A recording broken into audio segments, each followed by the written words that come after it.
কিয়ামতের মাঠে বান্দার সর্বপ্রথম হিসাব নেওয়া হবে সলাতের নামাজের।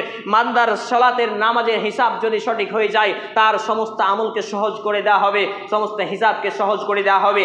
দেখা গেল বান্দার সলাতে ঘাটতি রয়েছে, আল্লাহ তাআলা ফেরেশতাদের আদেশ করবেন, দেখো তো আমার বান্দা বান্দির নামাজে নফল কিছু বাড়তি সলাত রয়েছে কিনা, অর্থাৎ জোহরের পূর্বে 4 পরে 4, অর্থাৎ অথবা পূর্বে 4 পরে 2, আসরের কোনো নেই, মাগরিবের পূর্বে 2 বা পরে 2, এশারের পূর্বে নেই, এশারের পরে 2, 1 এইভাবে, এবং ফজরের পূর্বে 2, এইভাবে প্রত্যেকটা নফল এবং তাহাজ্জুদ এই দিয়ে অ্যাডজাস্টমেন্ট হবে।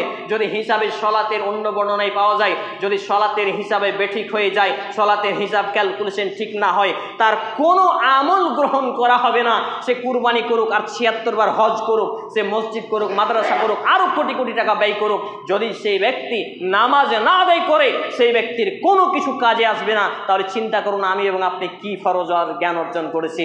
আসুন আমরা পবিত্র কোরআন এবং সহিহ সুন্নাহর আলোকে জীবন গঠন করি। আল্লাহ রাব্বুল আলামিন সমস্ত বিষয়গুলো আগে আমাকে অক্টোবর প্রত্যেকটা মুসলিম ভাই এবং বাবা জীবনকে বিষয়গুলো মেনে চলার তৌফিক নসিব করুন। আমরা বলি আল্লাহুম্মা আমিন।